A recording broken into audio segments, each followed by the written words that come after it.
타로를 잘하고 싶다면 더 많이 공부하지 말고 더 많이 덜어내세요. 타로 공부 정말 많이 할수록 오히려 머릿속에 정리도 잘 안 되고요.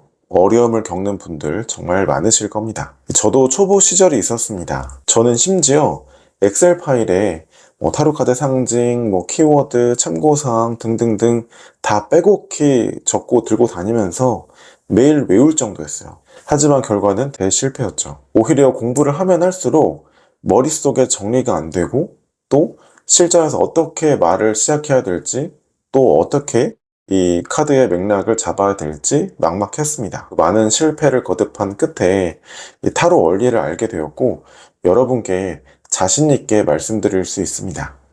타로는 더 많이 공부하려고 하지 말고 특히 초보 때에는 더더욱 최대한 더 많이 덜어내려고 노력하세요. 중요한 것을 남기고 덜 중요한 것을 덜어내라는 의미입니다. 타로를 딱 보면 무엇이 중요한지 그 핵심이 눈에 바로 들어와야 됩니다. 그래야 그 카드가 말하고자 하는 것을 한눈에 파악할 수가 있죠. 보통 초보 때는 이렇게 공부를 합니다. 깃발의 상징은 뭐고 해골 기사는 뭘 의미하고 하얀색은 뭘 의미하고 이렇게 외워요. 자, 그렇게 한번 해볼까요? 자, 해골 갑옷을 입은 기사가 있어요. 이거는 이제 죽음의 기사죠. 그러니까 피할 수 없는 어떤 운명을 전달해주는 역할이에요. 그리고 또 누구에게나 공평하게 찾아오는 걸 의미하죠. 자, 그리고 옆에 검은색 깃발을 들고 있는데 타로 카드에서 검은색은 그 밤의 색상이잖아요. 새로운 아침을 예고하는 어둠입니다. 그래서 변화를 상징하는 색상이에요. 근데 그 변화를 상징하는 색상의 그 깃발에 장미가 있는데 장미는 또 흰색입니다. 즉 흑백의 대비가 이루어져 있죠. 그러니까 변화 끝에 새로운 시작을 의미하는 거예요. 근데 장미는 순수한 변화를 의미하는 거예요. 그게 사람이 넌 참 순수하다 이걸 의미하는 게 아니라 순수하다는 거는 정말 오염되지 않은 깨끗한 물, 그러니까 아무것도 없다는 걸 의미하는 거잖아요. 그러니까 새로운 걸 의미한다 이렇게 생각을 하면 되는 거죠. 그리고 여기 일출이 뜨고 있는데 해가 뜨고 지는 것은 그냥 주기적으로 계속 반복되는 거잖아요. 이전에 어둠은 사라지고 새로운 주기가 시작되는 걸 의미하는 거죠. 자, 그리고 여기에 쓰러지는 왕, 기도하는 주교, 정신적인 영역에서 최고의 권위자와 물질적인 영역에서 최고 권위자가 죽거나 또 기도를 하고 있습니다. 그러니까 죽음 앞에서 누구나 평등하다는 거예요. 그리고 오직 이 어린아이만이 굉장히 호기심 어린 눈빛을 가지고 보고 있습니다. 그러니까 어린아이는 가진 게 없잖아요. 그러니까 새로운 변화에 대해서 열린 마음을 가지고 있는 거죠. 자, 보통 이렇게 공부를 합니다. 그리고 보통 어떻게 해요? 그래서 데스카드가 연애운에 나오면 뭐다. 데스카드가 금전운에 나오면 뭐다. 이렇게 외우잖아요. 그럼 실전에 들어갔을 때 어떻게 해석을 하게 되냐면 첫 번째 케이스는 내가 이 데스카드 되게 많이 공부하고 외웠는데 어떻게 해석해야 되지? 이렇게 당황을 하게 돼요. 그리고 또 어떤 경우가 있냐면 뭔가 해석은 잘 안 되지만 나쁜 것 같아요. 잘은 모르겠지만 좀 안 좋은 것 같은데, 안 좋을 것 같은데, 좋을 것 같은데 이렇게 얘기를 하게 됩니다. 그렇기 때문에 계속 뭔가 타로는 애매한 것 같고 명확하지 않은 것 같고 점점 지치게 되고 점점 타로를 멀리하게 되죠. 왜 그런 거냐면 처음에 딱 공부할 때 중요한 것과 중요하지 않은 것의 그 우선순위를 파악하지 않았기 때문이에요. 중요한 건 뭐예요? 검은색 깃발을 들었든 검은색 해골 기사가 있든 말을 탔든 자동차를 탔든 이게 중요한 게 아니에요. 그냥 새로운 변화가 오죠. 그러니까 주교가 있든 왕이 있든 이거 그렇게 중요한 거 아니에요. 그러니까 기존에 있는 사람들은 새로운 변화를 받아들이기 어렵다는 거예요. 그런데 또 새로운 변화가 찾아오잖아요. 거부해도 어쩔 수 없이 받아들일 수밖에 없는 어떤 변화가 오는 상황이다. 이렇게 바로 이해를 해버리는 거죠.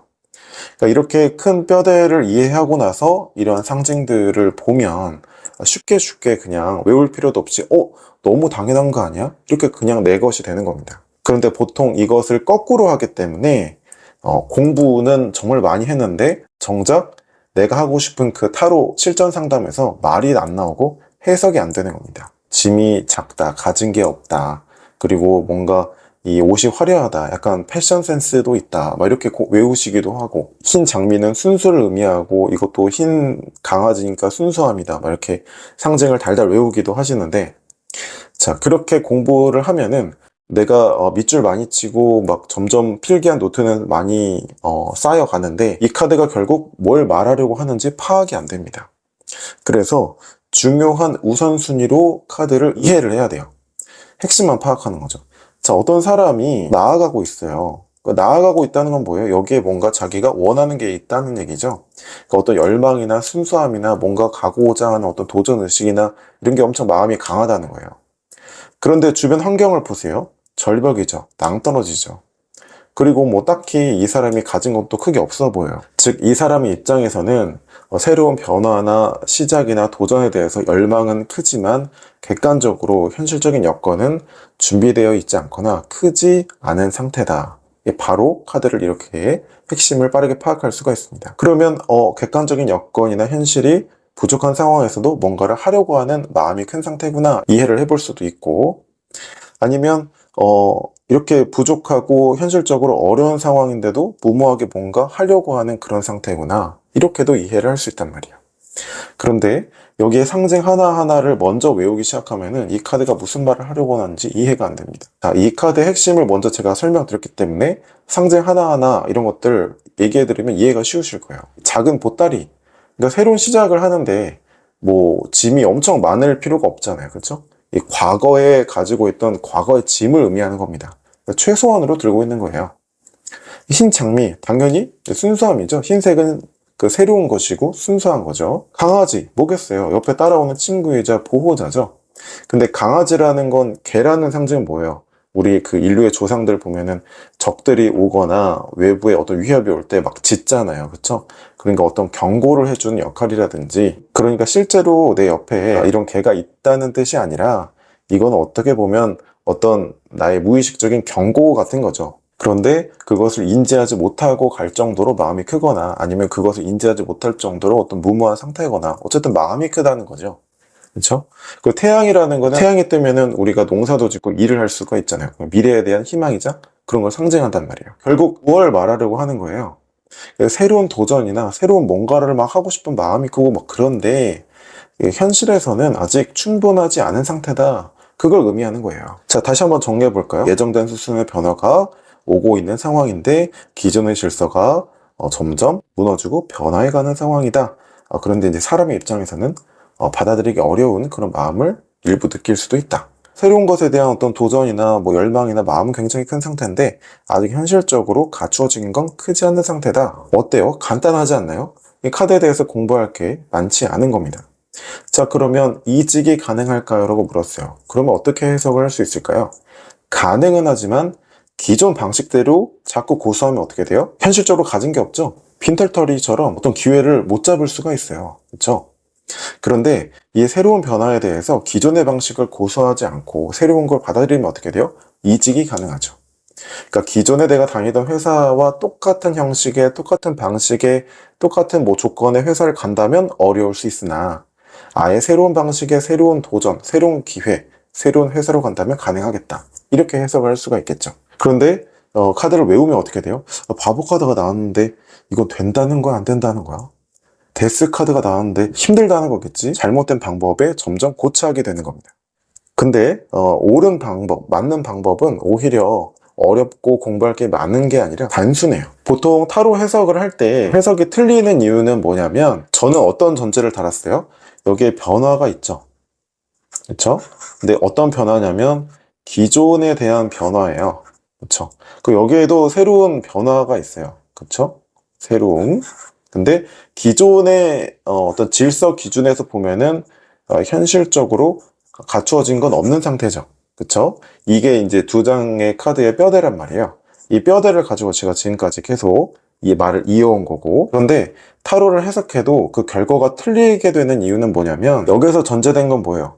기존에 쥐고 있었던 거 또는 기존의 질서에 대해서 변화를 받아들이면 새로운 장이 열리는 건데, 그냥 새로운 기회가 열리겠네요 라고 말을 하게 되면 사람의 심리가 어떻게 돼요? 기존에 내가 익숙했던 환경을 벗어나기가 어렵죠? 그래서 기존에 내가 고수해왔던 걸 어떻게든 놓지 않으려는 행동을 하게 됩니다. 그래서 실제 그 미래에 가면 기회를 얻지 못하고 무모한 상태가 돼버리는 거예요.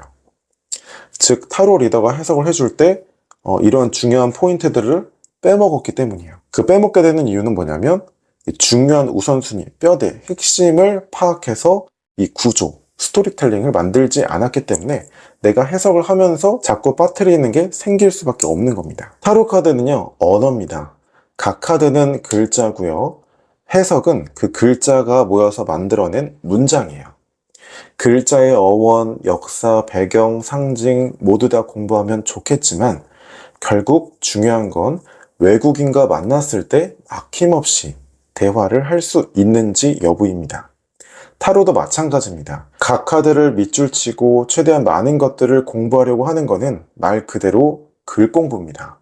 여러분은 실전 전문가가 되실 분들이고 결국 말을 할 수 있어야 됩니다. 지금부터라도 더 많이 공부하려고 하지 말고 더 많이 덜어내려고 해보세요. 타로를 보는 눈이 달라집니다.